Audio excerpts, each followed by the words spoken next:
Hi, తెలిమితిలి స్వాగతం. Market ఈరోజు చిన్న కరెక్షన్ కాదు, చిన్న ప్రాఫిట్ బుకింగ్ వచ్చింది అంతే మార్కెట్లో. అయితే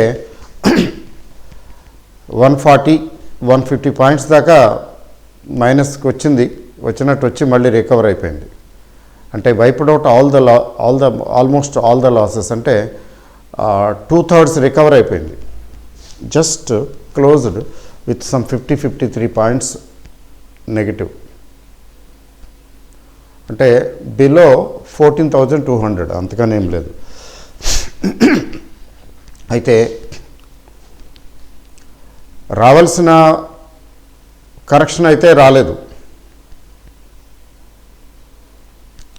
అయితే ఎప్పుడు వస్తుంది అనేది ప్రశ్నార్థకం. One thing is for sure, markets still on bullish mode. Bullish మోడ్లో ఒకవేళ తగ్గిద్దాం పడేద్దాం అనుకున్నా కానీ ఎవరైనా పడేద్దామని ట్రై చేసి అమ్మకాలు మొదలు పెడితే అక్కడ సడన్గా బయింగ్ వచ్చేస్తుంది. ఈరోజు కూడా అదే జరిగింది. బయింగ్ వచ్చేసింది, మొత్తానికి రికవర్ అయిపోయింది. ఎవరైతే షార్ట్ సెల్లింగ్ చేశారో వాళ్ళు కంగారు పడిపోయి కొంతమంది చాలా వరకు కవర్ చేసేసుకున్నారు. అడపా ఉంటే సింగపూర్ నిఫ్టీ ఉంది కదా, అక్కడ కొనుక్కోగలరు. Singapore Nifty 30-40 points plus positive, 40 points దగ్గర పాజిటివ్ చూపిస్తుంది. దాన్ని నమ్మాల్సిన పని లేదనుకోండి. అంటే market as a whole is bullish because we are in a భూమిలో ఉన్నప్పుడు పడినవరు మార్కెట్ పడినా ఆటోమేటిక్గా రికవర్ అయిపోతుంది. ఎప్పుడన్నా బై ఛాన్స్ ఎప్పుడన్నా ఒక 200-300-400 పాయింట్లు తగ్గితే దానికి రివర్స్ మళ్ళీ బయింగ్ వచ్చేస్తుంది. లాస్ట్ టైం జరిగింది కదా అలాగా. 430 పాయింట్స్ ఒక రోజులో పడేశారు. అయ్య బాబా ఏంటిదే అనిపించింది. 2 రోజులు కొద్దిగా ఉన్నట్టుండి 3వ రోజు నుంచి మళ్ళీ లేపేశారు. 14,000, 14,100, 14,200 అలా వచ్చేసింది. ఇప్పుడు రేపు వీక్లీ సెటిల్మెంట్ కాబట్టి ఏమిటి ఆప్షన్ చైన్ ఏమి చూపిస్తున్నది, జస్ట్ రిఫరెన్స్ కోసం, ఐడియా కోసమే. ఇదేమీ గ్యారంటీకి ఇలా ఉంటుందని అనుకోవద్దు. 14,200 ఇక్కడ స్ట్రాంగ్గా ఉన్నాయి ఫోర్సెస్. కాంట్రాక్ట్స్ ఎక్కువ జరిగినాయి. అంటే 14,000 దగ్గర పుట్స్ బాగా అమ్ముడై ఉన్నాయి. అంతకన్నా ఎక్కువ 14,200 దగ్గర కాల్స్ అమ్మున్నాయి. ఇది చూస్తే అంటే ఆప్షన్ చైన్ ప్రకారం వెళ్ళవలసి వస్తే ఈ రెండింటి మధ్యనే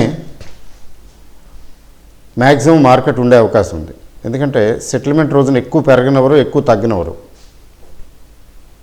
అలా జరిగినట్లయితే ఏమవుతుందంటే option sellers will be losers. They don't want to lose. Option sellers they are big people. అందుకని పెద్దగా పెరగనవరు, పెద్దగా తగ్గినవరు. ఎక్సెప్షనల్గా అప్పుడప్పుడు జరుగుతుంటుంది జాక్పాట్. ఎక్సెప్షనల్గా ఒక్కోసారి పెరిగిపోతుంది, లేదా తగ్గిపోతుంది, పడిపోతుంది. అలాంటి రోజు ఏదైనా ఉంటే అది జాక్పాటే. ఎందుకంటే అక్కడ ఇంట్రిన్సిక్ వాల్యూ మాత్రమే ఉంటుంది, టైం వాల్యూ ఉండదు కదా, అడ్వాంటేజ్. సో అయితే 14,500 వరకు ఉంది మ్యాక్సిమం.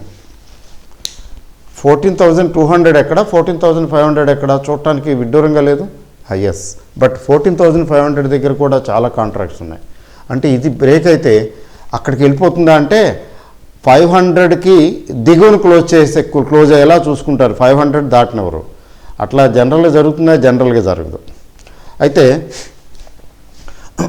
మైనస్ సైడ్ తీసుకున్నట్లయితే 14,000 కంటే దిగువ వస్తే తప్ప ఇది బేరిష్ టెండెన్సీ. బిలో 14,000 అంటే 14,000 కంటే దిగువకు రానంత వరకు మార్కెట్ బుల్లిష్ మోడ్లోనే వెళ్తుంది. Even in the very immediate short టర్మ్లో కూడా బుల్లిషే. అయితే 14,000కి దిగితే అక్కడ కొంచెం సెల్లింగ్, ఎక్స్ట్రా సెల్లింగ్, ఎడిషనల్గా సెల్లింగ్ వచ్చే అవకాశం ఉంది. అదొకటే. అయితే రేపు గ్యాప్ డౌన్ ఓపెన్ అయిందనుకోండి, లేదా ఎక్కడో ఓపెన్ అయ్యి అయినట్టు మెల్లిగా ఇలా తీసుకొచ్చారనుకోండి, ఇలా తీసుకొచ్చి తగ్గించుకుంటూ వస్తే అంటే 14,000 నుంచి కిందకు వస్తే ఏదో టెంపరీగా రావటం కాదు, వచ్చి బిలో 14,000 ఎక్కువసేపు గన ట్రేడ్ అయితే రిస్కే. అంటే ఫర్దర్ తగ్గటానికి సూచనలు ఇస్తున్నది అని అర్థం. You are getting my point. 14,000కి వచ్చేసి వెనక్కి వచ్చినట్టుగా వచ్చి లేదా గ్యాప్ డౌన్ ఓపెన్ అయ్యి ఆ బిలో 14,000 కానీ ఇది ట్రేడ్ అయితే ఎక్కువసేపు గంటన్నర అట్లా కానీ ట్రేడ్ అయితే కొంచెం రిస్కే. అంటే ఫర్దర్ సెల్లింగ్ వచ్చే అవకాశం ఉంది అని. ఫర్దర్ సెల్లింగ్ అంటే ఏదో అయిపోతుందని కాదు. బుల్ మార్కెట్లో ఏమవుతుంది, కొద్దిగా 50 పాయింట్లు 100 పాయింట్లు ఇంకొక 100-150 పాయింట్లో మ్యాక్సిమం తగ్గుతుంది. ఆ తర్వాత మళ్ళీ రేపు కూడా తగ్గుతుందని చెప్పడానికి లేదు. ప్రస్తుతానికి ఏంటంటే సెల్లింగ్ మోడ్లో ఉందని ఈ రోజు వరకు అట్లా చూసుకోవాలి. బట్ గ్యాప్ అప్ ఓపెన్ అయితే ఇప్పుడు సింగపూర్ నిఫ్టీ +40 పాయింట్స్తో క్లోజ్ అయ్యి కూర్చుంది హాయిగా ప్రశాంతంగా. అంటే ఇక్కడ షార్ట్ సెల్లింగ్ చేసిన వాళ్ళు ఎందుకైనా మంచిది లేని సేఫ్ సైడ్ సింగపూర్ నిఫ్టీలో కవర్ చేసుకున్నారా, బయింగ్కి వెళ్ళారా? What is it? సింగపూర్ నిఫ్టీని నమ్మకూడదు, జాగ్రత్తగా ఉండాలి. దాన్ని బేస్ చేసుకుని చేయటానికి లేదు. ఎనీవే సింగపూర్ నిఫ్టీ అయితే 14,200 పైనే ఉంది. If that is followed, that happens to be the bench mark for Indian market also రేపు ఓపెన్ అయ్యేటట్టయితే, గ్యాప్ అప్ ఓపెనింగ్ అయితే మోర్ దాన్ 14,200 ఓపెన్ అయిందనుకోండి, అది బుల్లిష్ మోడ్లోకి వెళ్ళిపోయినట్టే లెక్క. ఇంకా మళ్ళీ దట్ విల్ కంటిన్యూ. అయితే 14,500 ఇంపాసిబుల్ అనుకోండి, అట్లా అంతేం వెళ్ళదు. బట్ అక్కడ కాపలా కాస్తున్నారు గట్టిగా, స్ట్రాంగ్ అపోజిషన్ ఉంది ఇక్కడ అంతే. బట్ 14,200 దాటి కానీ ఓపెన్ అయితే మాత్రం ఫర్దర్ బయింగ్ వచ్చేసే అవకాశం ఉంది. అది caution. But at the same time ఈరోజు చాలా వాలటైల్గా ఉంది. తర్వాత వాలటైలిటీ ఇండెక్స్ కూడా, విక్స్ కూడా కొద్దిగా పెరిగింది. ఈ విక్స్ పెరుగుతూనే ఉందండి, ఏంటో 1% 2% అలా పెరుగుతూనే ఉంది. దగ్గర 21% ఉంది ఇప్పుడు, 21 ఉంది ఇప్పుడు. అండ్ 21% విక్స్ వాలటైలిటీ ఎక్కువగా ఉన్నట్టే లెక్క. అంటే పెరిగినా 150, 200, 250 పాయింట్లు ఊరికే పెరిగిపోవచ్చు, తగ్గినా అంత తగ్గిపోవచ్చు.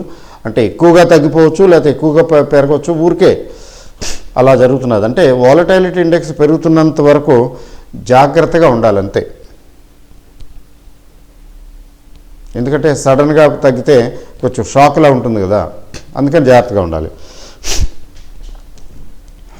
But at the same time we are in a bull market. ఈ బుల్ రన్ అలాగా ఈ వాలటైల్ ఇండెక్స్ పెరుగుతూ తగ్గుతూ ఉంటుంది.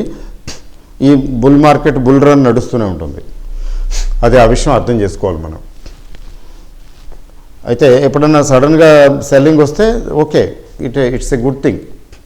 సెల్లింగ్ వస్తే కొన్ని షేర్లు తగ్గుతాయి కదా, బహుశా ఏదైనా పికప్ చేయలేకపోయానా అని అనుకుంటే మళ్ళీ అప్పుడు పికప్ చేయొచ్చు తగ్గినప్పుడు, అక్కడి నుంచి మళ్ళీ పైకి.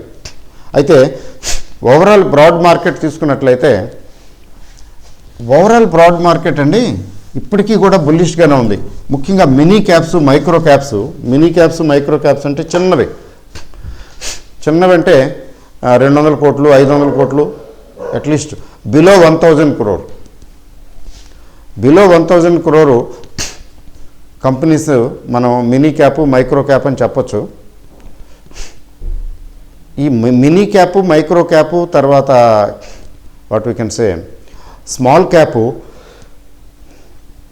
వాటిలో వరవడేం తగ్గలేదు. అలా అని చెప్పి మిడ్ క్యాప్ లార్జ్ క్యాప్ ఏవో పడిపోతున్నాయని ఏం లేదు. చూడండి ఈరోజు ఓవరాల్గా చూస్తే మార్కెట్లో రిలయన్స్ ఒకటి, బజాజ్ ఫైనాన్స్ ఒకటి, ఐటీసీ ఒకటి, ఇట్లా కొన్ని షేర్లు చెదురుమదురుగా తగ్గాయి, వీక్గా ఉన్నాయి.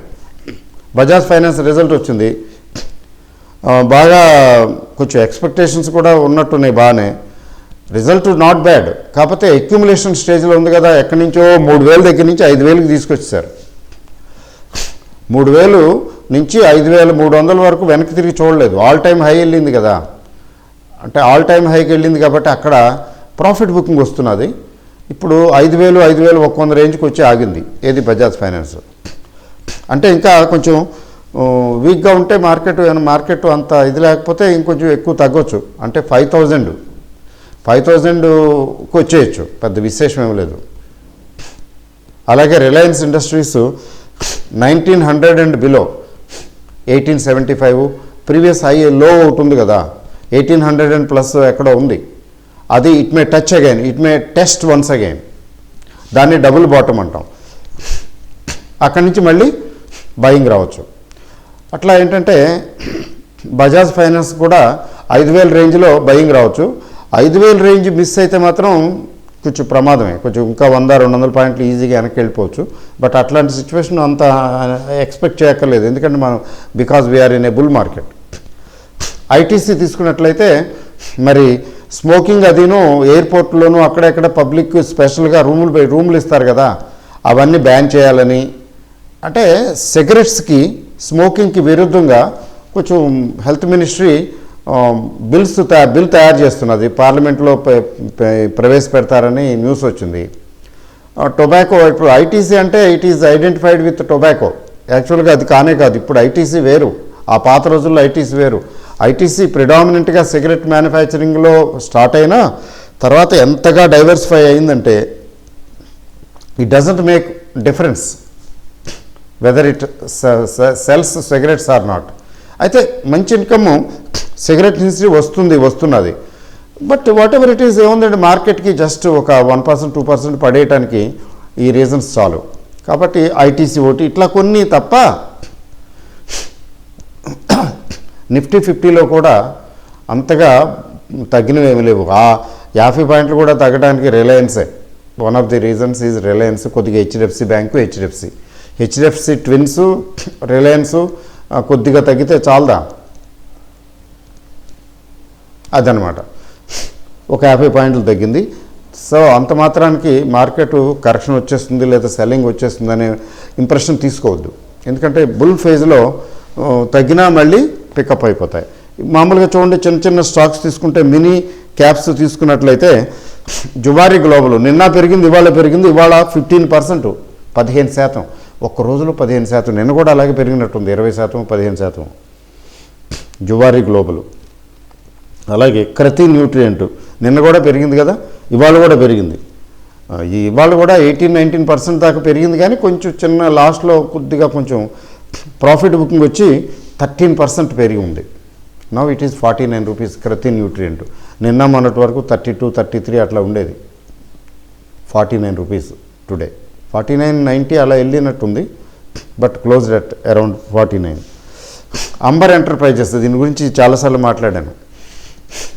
ఎయిర్ కండిషన్కి సంబంధించినటువంటి కాంట్రాక్టు సర్వీస్ అనమాట.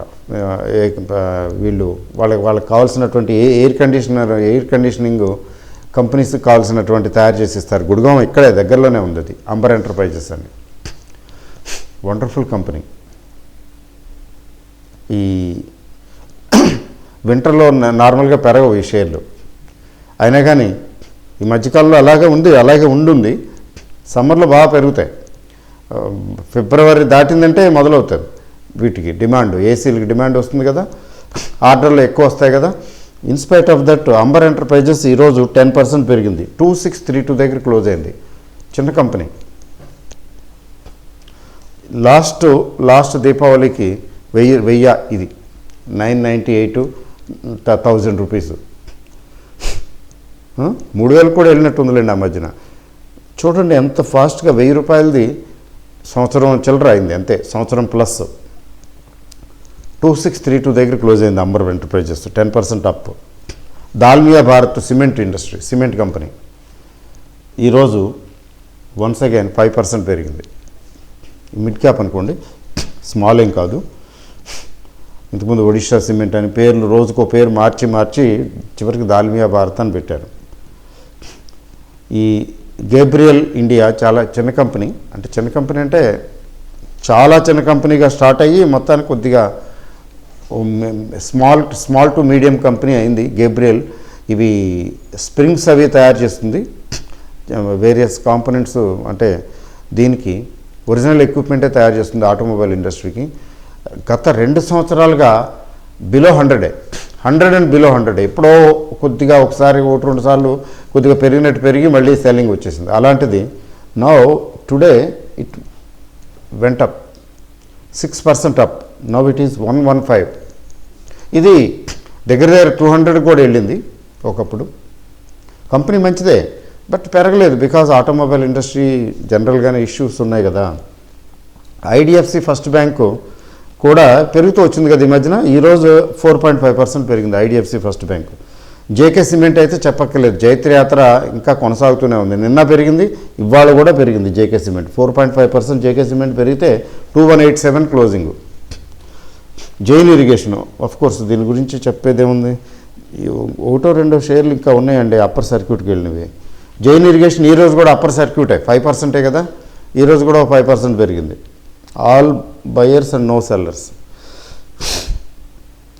జేపీ అసోసియేట్స్ అంతే, అదేంటో ఎందుకు పెరుగుతున్నదో నాకు అర్థం కావట్లేదు, 4.5%. బట్ జేపీ అసోసియేట్స్ నమ్ముకోవద్దు, ఎందుకంటే రిస్కే. జేపీ అసోసియేట్స్ ఉంటే కొద్దిగా వదిలించుకుని బయటకు వస్తే మంచిది. అదే ఏదో 20-25 అయిపోద్దని ఎక్స్పెక్ట్ చేయొద్దు.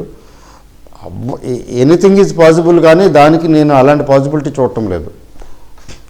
అంటే నేను కొన్నది 12 రూపాయలకు వస్తే అమ్ముతానని కూర్చున్నాను అనుకోండి, వెయిట్ చేయండి. మరి లేదు ఎందుకులే రిస్క్ అనుకుంటే కొంత అమ్మేసి వెయిట్ చూడండి, ఇంకా పెరిగితే మిగిలింది అమ్ముతారు, కానీ లేకపోతే ఓకే. ఎందుకంటే జేపీ అసోసియేట్స్ కన్సిస్టెంట్గా పెరుగుతూ వస్తున్నది, బట్ అక్కడ కంపెనీకి స్ట్రెంగ్త్ ఏం లేదు, ఇన్సాల్వెన్సీ కేసు అది. మోల్డ్ టెక్ ప్యాకేజింగ్ అని చాలా చిన్న కంపెనీ,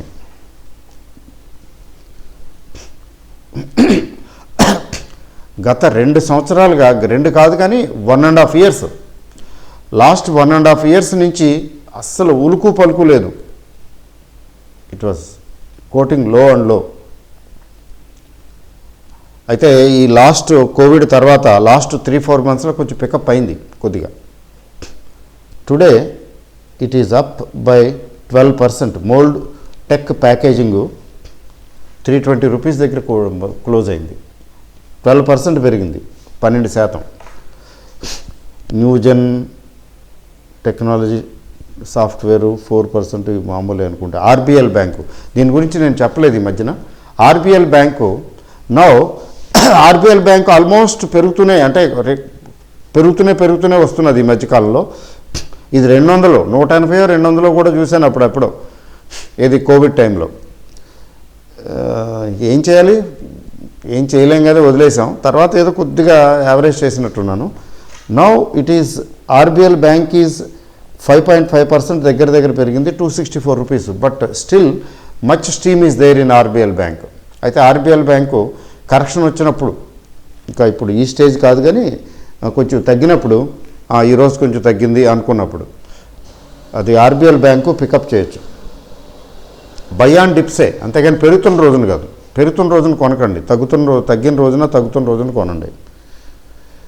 ఎందుకంటే ఒక్కోసారి ఈ బుల్ మార్కెట్లో ఏమవుతుందంటే ఇది కొనాలి అది కొనాలి అనుకుంటాం, చేయి దాటిపోతుంది. అదే అనుకున్నాను, అది అవ్వలేదే, అబ్బో ఇప్పుడు 20% పెరిగిపోయింది, 30% పెరిగిపోయింది అని అనుకుంటాం. ఎందుకంటే బుల్ రన్ ఎలా ఉంటుందంటే, భూమి ఎలా ఉంటుందంటే, మనం ఇలా ఈరోజు చూస్తాము, రేపుకి ఎల్లుండికి అది మారిపోతుంది. 4 సెషన్లు 5 సెషన్స్లో కొన్ని అయితే 20, 30, 50% పెరిగిపోతాయి. కొన్ని ముఖ్యంగా స్మాల్ క్యాప్స్. అది లార్జ్ క్యాప్కి వీలు పడదు కదండి. రిలయన్స్ ఇండస్ట్రీస్ను పట్టుకుని ఇప్పుడు 2000 ఉంది, 2000 లేదనుకుంటే 2000 దగ్గరలో ఉంది, ఇది 4000 అయిపోవాలంటే 2000 4000 అవ్వదు, చాలా కష్టం, చాలా ఇది స్ట్రెయిన్. అదే 2000 దగ్గర ఉన్నది 4000 అయిపోతుంది స్మాల్ క్యాప్ అయితే, ఊరికే చూస్తూనే అయిపోతుంది. ఎందుకని దానికి చిన్న కంపెనీ అయితే, చిన్న కంపెనీని ఒకరిద్దరు పట్టుకున్నారంటే మొత్తం కొనేయగలరు కదా. రిలయన్స్ ఇండస్ట్రీస్ ఎంత మార్కెట్ క్యాప్ ఎంత, అంత పెద్ద కంపెనీని ఎంతమంది కలిపి కూడా కొనగలరా? సో ఆర్బిఎల్ బ్యాంకుకి స్కోప్ ఉంది. ఎస్బీఐ కార్డ్స్ కొద్దిగా పికప్ అవుతూ ఈరోజు 6.6% పెరిగిందండి ఎస్బీఐ కార్డ్స్. శక్తి పంపు సరేలేండి, అది 4.5%. ట్రైడెంట్ ఈరోజు కూడా పెరిగింది, ట్రైడెంట్ కొద్దిగా. కాకపోతే ఏంటంటే 2 రోజులు వరుసనే అప్పర్ సర్క్యూట్కి వెళ్ళి ఈరోజు కొంచెం శాంతించింది. 16 రూపీస్ ప్లస్, ఈరోజు అయితే 16.95 ఎంతో హైయెస్ట్, 17. అంటే ఇంకా ఉన్నాయనుకోండి, జస్ట్ ఊరికే ఐడియా కోసం. స్పెషల్గా చూడండి, ఈరోజు పిఎస్యూస్ వన్నే తగ్గలేదు. పిఎస్యూస్ మాత్రం ర్యాలీలో పార్టిసిపేట్ చేసినాయి. పెద్దగా పెరగకపోయినా మార్కెట్ తగ్గినప్పటికి కూడా ఇవేమీ చెల్లించలేదు. ఫర్ ఎగ్జాంపుల్ చూడండి, ఆర్ఈసి, ఎన్ఎండిసి, తర్వాత IOC, ONGC, state bank of India, SBI, ఇలాంటి కంపెనీలు ఇవన్నీ కూడా ఈ పిఎస్యూస్ ఇంకా ఉన్నాయిలేండి కొన్ని. ఈ పిఎస్యూస్ మాత్రం ఈరోజు ర్యాలీలో పార్టిసిపేట్ చేసింది. There is a clear buying in PSUs. అయితే స్పెషల్ గెస్ట్ ఉన్నారు ఇద్దరు, చూడండి, మనకి సుపరిచితమే. వేదాంత 6.7% ఏమో పెరిగింది. అంటే ఇప్పుడు నౌ ఇట్ ఈజ్ 180. చూస్తూనే పెద్ద కంపెనీ చూడ ఎలా అయిపోయింది. హిందుస్థాన్ జింక్ నిన్న కూడా పెరిగింది కదా, ఈరోజు కూడా పెరిగింది. 7.5% ఎంత పెరిగింది. ఇది నా 275 రేంజ్కి వచ్చింది. 200 రూపీస్ నిన్న మొన్నటి వరకు నేను డిస్కస్ కూడా చేశాను. 200 అండ్ బిలో పర్వాలేదు, ఇట్స్ వర్త్ బయింగ్ అని. 2 నెలలు కూడా అయి ఉండదు, బహుశా 2 నెలలు 3 నెలలు కూడా అయి ఉండదు. 200 నుంచి అప్పుడు డివిడెండ్ ఇచ్చారు కదా, భయంకరంగా 19 రూపాయలు ఏమో డివిడెండ్ ఇచ్చారు. 19 రూపాయలు 20 రూపాయలు డివిడెండ్ ఇచ్చారండి, ఒక షేర్కి అంత ఇచ్చారు డివిడెండ్. సరే, కమ్ డివిడెండ్ సరదాగా అని చెప్పి 200 రేంజ్లో ఉంది, రీజనబుల్ ప్రైస్ ఇది అని చెప్పి తీసుకుంటే ఇమీడియట్గా డివిడెండ్ వచ్చింది. డివిడెండ్ రాగా ఆ తర్వాత మెల్లిమెల్లిగా మరి పేషెన్స్ కావాలి కదా, పెరుగుతుందన్న నమ్మకం కావాలి కదా. అది ఆ మెచ్యూరిటీ ఎప్పుడు వస్తుందంటే over a period of time వస్తుంది, ఓవర్ నైట్ ఏం రాదు. మీకు 6 నెలలు, సంవత్సరం, 2 సంవత్సరాల్లో ఏం రాదు. అది మీరు అందులోనే ఉంటూ అబ్జర్వ్ చేస్తూ ఇట్లా ఉంది, ఈ సిచ్యువేషన్లో ఇది ఇంకా పెరగడానికి అవకాశం ఉంది, స్కోప్ ఉంది అనుకున్న కాన్ఫిడెన్స్ ఎప్పుడు వస్తుందంటే it's a matter of experience. 275 నేనైతే 300 ప్లస్ 340, 360 ఈజీగా వెళుతుందని అనిపిస్తున్నది. అసలే భూమిలో ఉన్నాం మనం. భూమిలో ఉన్నప్పుడు పరిగెడతాయి కదా, పరిగెట్టడం అట్లా కాదు, అందులో ఆల్ బయర్స్ కనబడుతున్నారు. వేదాంత అయితే చెప్పక్కర్లేదు, ఎవరో మిత్రులు మెసేజ్ పెట్టారు, వేదాంత హోల్డ్ ఆర్ సెల్ అని. ఇంతకుముందు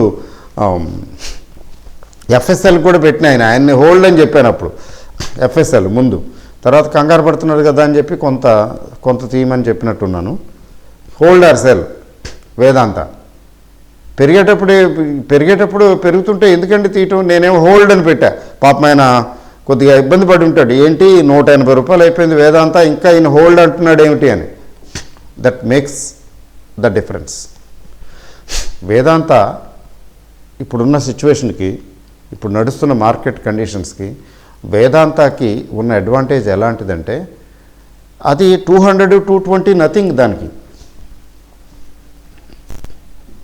160 దగ్గర నాకు మెసేజ్లు వచ్చినాయి. 160 రేంజ్లో 160 వచ్చింది, బాబోయ్ 160 వచ్చేసింది, బ్రహ్మాండం ప్రాఫిట్ కూడా వస్తున్నది, షల్ వి బుక్ ప్రాఫిట్ అని మెసేజ్లు పెట్టారు. 160 అక్కడ కూడా 160 దగ్గర నేను హోల్డ్ అని పెట్టా కూల్గా.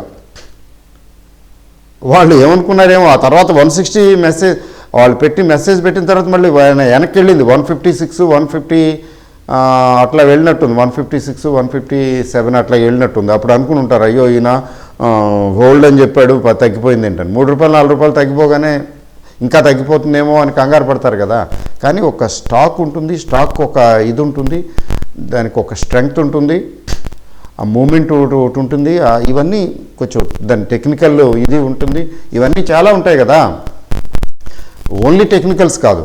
సో వీటన్నిటిని బేస్ చేసుకుంటే అప్పుడు మనం డెసిషన్ తీసుకోగలుగుతాం. Let me wait, I will wait for some more time.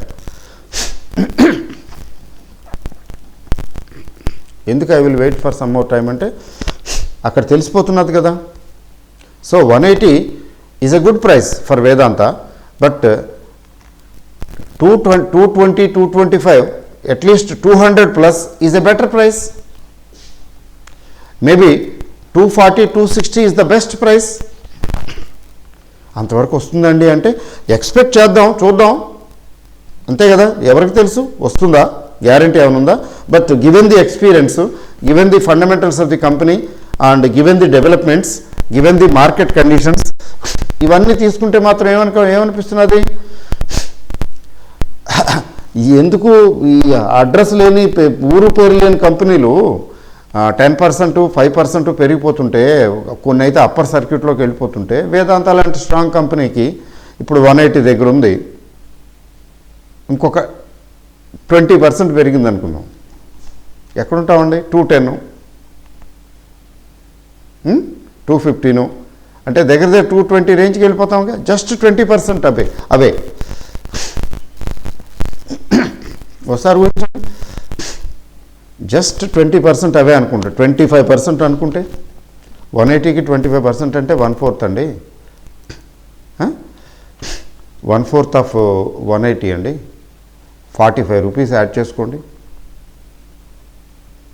225, cool 225. నేను ఊరిస్తున్నట్టుగా ఉందేమో నాకైతే తెలియదు, కానీ నేనేమనుకుంటున్నానంటే much steam is still left even in Hindustan Zinc and Vedanta together.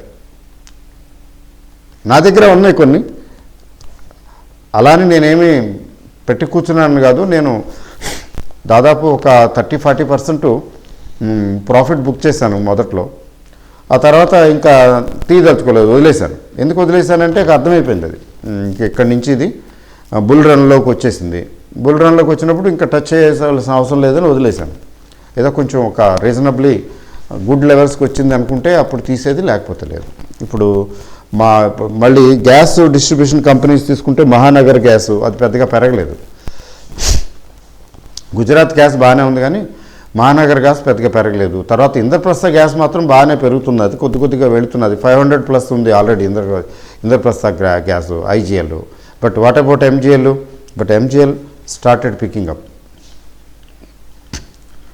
ఇవి ఎంబీఎల్ అయితే చక్కగా డివిడెండ్ కూడా ఇస్తుంది, ప్రాఫిట్స్ అంటే పెరుగుతుంది కూడా. పెరిగేటప్పుడు అది ఎంజీఎల్ లాంటి company 1300, 1400, nothing for it. Patience. Bull మార్కెట్లో ఏమవుతుందంటే మనం అమ్మిన ప్రతిదీ పెరుగుతుంది. ఏదో అనవసరంగా అమ్మేసాను పెరిగిపోయింది, అది అమ్మేసాను పెరిగిపోయింది, ఇది అమ్మేసాను పెరిగిపోయింది, అమ్మకుండా ఉంటే ఇప్పుడు ఎంత వచ్చేది అంత వచ్చేది అని అనుకుంటాం. అదేం లేదు. అమ్మేసిన తర్వాత వెనక్కి తిరిగి చూడొద్దు, లీవ్ ఇట్. అమ్మకపోతే అది వేరే సంగతి. జనరల్గా అందుకనే పార్షియల్ ప్రాఫిట్ బుకింగ్ అడ్వైజబుల్ అని చెప్తారు. మిగతా ఉంటుంది. ఇప్పుడు నేను వేదాంత ఇన్ని చెప్తున్నాను, కానీ వేదాంతాలో నేను కూడా ప్రాఫిట్ బుక్ చేసే కొద్దిగా 100 అట్లా వచ్చింది కదా ఆ మధ్యన, 100, 105 ఆ మధ్యన వచ్చినప్పుడు కొంచెం సరే వెర్రిగా కంగారు పడిపోయి అమ్మేసుకుంటున్నారు జనాలు. సరే లెట్ మీ బై అనుకుని కొంచెం కొన్నాను. అయితే నాకు 20-25% కనిపించేటప్పుడు కొంచెం టెంప్టేషన్ వచ్చింది, కొంత తీసేశాను. ఆ తర్వాత అర్థమైపోయింది ఇది ఇంకా ఆగదు, మార్కెట్ కూడా మంచి రేంజ్లో ఉంది. So just stopped. I booked profit partial and just stopped. ఏదైనా కొంచెం రీజనబుల్ పీక్. అయ్యో నేను 135, 140లో అమ్మేశానేంటి, ఇది ఈ 200 దాటిపోయేటట్టుంది అని అనుకుంటే ఎలా కుదురుతుంది? ఎక్కడిదక్కడే. No sentiment, no feeling. ఎందుకంటే బుల్ మార్కెట్లో, భూమిలో ముఖ్యంగా మనం అమ్మిన తర్వాత అమ్మినా పెరిగిపోతాయి. మీరు ఎవరు ఎంత అమ్మినా మార్కెట్ అబ్జర్వ్ చేసుకుంటూనే ఉంటుంది. ఎక్కడికి వెళ్ళిపోతుంది ఇదంతా అర్థం కాదు. తెక్కునేస్తుంటారు. Where is the money coming from? అదే అంతకన్నా అర్థం కాదు. People will start buying crazy buying. అట్లాగే వెళ్తూ ఎక్కడో ఆనకట్ట, అడ్డుగోడ వస్తుంది. Still then it will continue to flow, continue to go. ఇప్పుడు అదే జరుగుతున్నది. So we can take advantage, but కాషియస్గా ఉండి కొంచెం పార్షియల్ ప్రాఫిట్ బుక్ చేసుకోవటమే. ఇప్పుడు ముఖ్యంగా ఏదైనా కొద్దిగా ఫండమెంటల్స్ అంత బాగోలేవు, అంత గొప్ప ఏం కాదు, అయినా పెరుగుతున్నది అనుకున్నప్పుడు పార్షియల్గా ప్రాఫిట్ బుక్ చేసుకోవటమే. ఓకే అండి. So wish you all the best. Thank you very very much for your videos. And ఫైనల్గా క్లోజ్ చేసే ముందు చాలామంది నాకు మెసేజ్లు ఎప్పుడు పెడుతున్నారు, రోజు పెడుతున్నారు, సార్ మాకు 25% పెరిగిందండి, 30% పెరిగిందండి, ఇంత ప్రాఫిట్ వచ్చిందండి ఇండెక్స్ ఫండ్స్లో అని. దయచేసి నా రిక్వెస్ట్ ఏంటంటే ఇండెక్స్ ఫండ్స్లో ప్రాఫిట్ బుకింగ్ గురించి ఆలోచించకండి. Okay, celebrate. రేపు తగ్గితే తగ్గినే ఉండు, ఎంత తగ్గుతుంది, ఎంతో తగ్గదు. ఒకసారి కొండెక్కిన తర్వాత